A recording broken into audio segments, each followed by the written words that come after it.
So we're on to Louie Gohmert's game here. Congressman Louie Gohmert, we've thought is a really good guy the whole time, but we just realized that his name probably is more correctly pronounced Louie Gohmert, and he's got some sort of a French connection to him, which explains why the GOP is now coming after Louie Gohmert and spending GOP money. If you've sent a check ever into the GOP, stop sending them money. They have now put a campaign together to campaign against Louie Gohmert. One of those, call Louie Gohmert and tell him we don't want any of his French politics in Texas. Louie, why are they spending this money against you? Well, they were about to smoke me, and now they are smoking me. But, it's because they don't want people rising up and saying, no, I'm going to represent my district. I'm not going to just go along to get along. We're too far along down the wrong direction to just keep sliding down this path. So you got to go along, or they're going to come after you, and that's what's happening to how much money have they spent trying to get you to shut up? Do you have any idea? Well, I'd seen that they had spent $400,000 in an initial buy to shut 12 of us. It was actually to slap us around. They're smoting us now. I loved the earlier segment. Learned a lot about pronunciation, but right. And God and godless animals like Stu. We'd like you as sitting congressman, and one we respect on record. Is Stu a godless animal? But there has been something very interesting coming out of the vote last week. 167 Republicans voted against allowing the amnesty to go forward when we all, including our speaker, said we will not allow it. We're going to fight tooth and nail. And 167 stood up and said, no, this is not what we promised. And, Glenn, it's been said nationally and in the media, and especially the left or the mainstream media, whatever, but that there is a very, very small group of radical right-wingers in the Republican Party that are trying to hijack the party. But if you look at that vote now, and I understand that there were a bunch of the 167 that told the speaker, "Look, I'm really, really sorry. I want to vote with you, but I've heard from my district, and I cannot. I voted for you. I'm paying for that. I cannot vote with you on this." And there were some of the 75 that voted with the speaker whose districts are very conservative. You look at that vote and it tells you, wait a minute, way over two-thirds are representing very conservative, what I would call mainstream districts. And so maybe it's not the right-wingers that have hijacked the party. Maybe it's people on the other end of the spectrum that have hijacked a very conservative country and Republican Party. No, it's the progressive Republicans, and quite honestly, those kinds of. I think there's a lot of people that get swayed. They are not necessarily progressive. I think the Jeb Bushes of the world. I think there's enough to go around. The Lindsey Grahams, the John McCains that are progressive. However, there's also a number of them that get there and they listen to these political consultants. And these political consultants say, look, you can't because you're going to hurt the party in X number of years and you've got to do this and you got to do that. And they listen to those boobs that give us a Mitt Romney or a John McCain every single time. Yeah, and actually, that was pretty evident the morning of the vote for Speaker. I was talking at two different times to people who had said to their constituents, if you elect me, I will not vote for Boehner for Speaker. And they're wonderful guys, and they had said, look, I'm really struggling with what's to do. I'm praying for wisdom on what to do, and I said, I respect that. But that night at midnight, I'm sitting at my desk in my office, and I started thinking, I wonder what that prayer sounded like. Oh, God, should I be honest and keep my promises, or should I be a low-life scumbag that breaks my promises with the first vote? I just need a sign. Should I be honest or not? I don't know. I mean, how do you pray that prayer? I don't know. I'd have to ask Stu. Well, you got to believe in God, though, before you pray. You're right. Yeah, I know. Right. I know. So, Louie, you've started a PAC. A PAC. What is it? Tell me about it. Well, it's GOH Conservative.com, and that way you don't have to worry if it's Gohmert or Gohmert. It's just GOH Conservative.com, and that's a PAC that helps conservatives who are willing to stand up for what we promised we would do when we got elected. It's pretty basic, but we need people's help. We've got the establishment after us. They're trying to teach us a lesson and send the message to others. Look, you can't stand up to leadership in the Republican Party because they will smoke you and strike you down. You better get on board. And, there are people that see that and say, gee, I'm in a tough district. I can't afford to get the leadership after me. So this just lets people know, you can get help if you do stand up for what your district wants you to do. There's help. So I could use public help. So here's what I would like to ask. Here's what I would like to ask the audience to do. You think of GOP conservatives, that's grand old party conservative. They put the party first. GOH, just remember, good old honesty conservative. Okay? Just good old honesty conservative. That's what we need. Some people who are honest. Now, this is a pact that will help the conservatives that are actually standing and help them fight the GOP. I've said this before. Defund the GOP.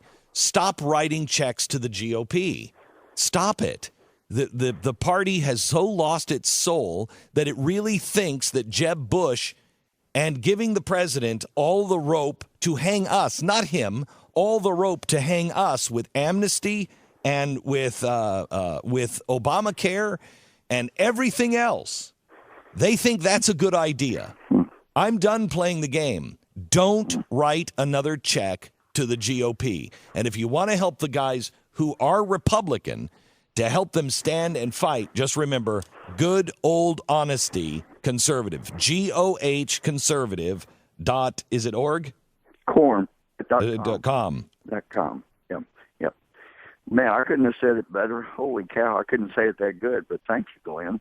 You're welcome. But, there are Republicans across the country. They're the good guys, and they're just so frustrated that they keep sending people to Washington, and they can't believe that they get there and are not doing what they promised. And it's so. What's going to happen with Amnesty? What's going to happen with Amnesty, Louie? Well, it's unfortunate, but the Republican members that voted for this are putting all their stock in one United States district judge in the Southern District, Andrew Hanen. He was one of the tops in his law class. He's a brilliant guy. He was with one of the best firms in Houston. Just a terrific guy. You want to read some good reading, read his 123-page opinion. But they're putting all their stock in Judge Hanen, a law school classmate, by the way. But he's doing his job, and we failed to do ours.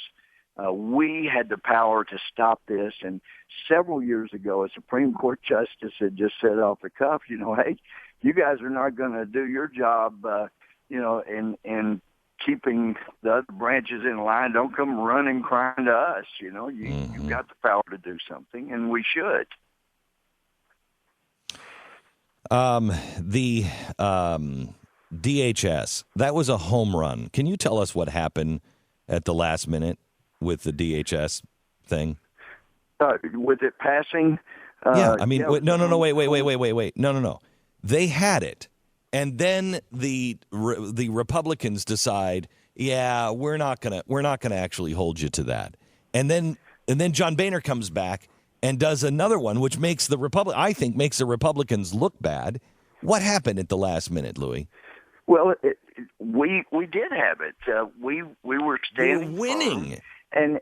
But the thing is, this was all cast back in actually September, when the Republican leadership said, you know what, let's just put this off until December the 11th. And many of us in September, Glenn, was going, no, not until December 11th, because we may win the Senate. Let's put it off to January, end of January, and we come back and then we get it straightened out. And some of us were going, no, you do it to December 11th. And we know where this is going. And so December 11th comes, and we have said, okay, we're going to fund everything but Department of Homeland Security. And many of us were going, no, you don't take hostage what you care about. You take hostage what the other people don't want you to take hostage, like the EPA, like the czars, like golf outings. You go after the things that they care about. We're the ones that care most about Homeland Security.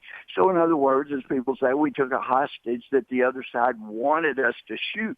Like that Danny DeVito movie where they kidnap his wife, Bette Midler, and they call and say, you got to pay the ransom. He said, no, kill her. Go ahead. What you got? Let's go ahead and shoot her. I don't care. That's right. That's kind of what we did here. We took the wrong hostage.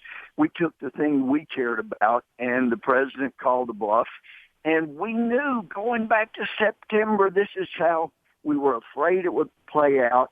And but then in November, our leaders were saying, we're going to fight tooth and nail. We're not going to give in. And as recent as like 4 days before, the Speaker of the House said, we are not going to let the Senate jam us, and got a huge rousing ovation. And then just a matter of a few days later, we don't have any choice. We're going to have to let them jam us and take it. Jeez. It really is disheartening when you watch that play out. Last question, net neutrality. Is there any... Boy. I know. I mean, if there was one shining spot in the country, in freedom, it was in the Internet. And yes, I understand that the people that seem to have made the most money innovating on the Internet were giving to Democrats. I don't care. It's freedom. And so obviously some in the government couldn't stand the thought of an area it didn't control, so it had to come after that. You going to be able to yank that back? We've got to stand up and stop that. Can you yank that back at all? Yes, we can, but it'll take people standing up to do it. And if you're afraid of standing up, then yeah, we're not going to be able to pull that off. But Jeez. I still believe we can. You and I both still have that hope that spring's eternal, and we're not going to give up. Louie, I appreciate talking to you, and I just love you, and I think you're really, truly one of the good guys, and you really have a spine. You were a judge and a good one, and you have gone in and done all of the hard work, and I just love you, and I pray for you, Glenn, and it means so much. But some say I'm a porcupine Christian. That's somebody that's got a lot of good points, but you don't want to get close to them. But I'm working on it. Well, I'm thrilled to stand shoulder to shoulder and as close as I can to you as a porcupine, because I think you're really one of the good guys. God bless you, Louie. Thanks so much. Thanks, Glenn. Even though we did expose his French last name. Yeah. Louie Gohmert. Yeah.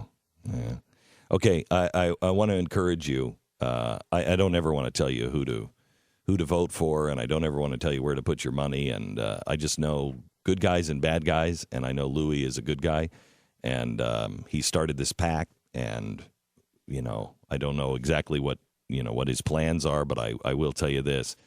The good guys need to have some funding in the GOP to fight the GOP, and money doesn't talk; it screams. So if you were thinking about donating to something for political, may I suggest GOH, Good Old Honesty Conservatives.com, GOH Conservative.com.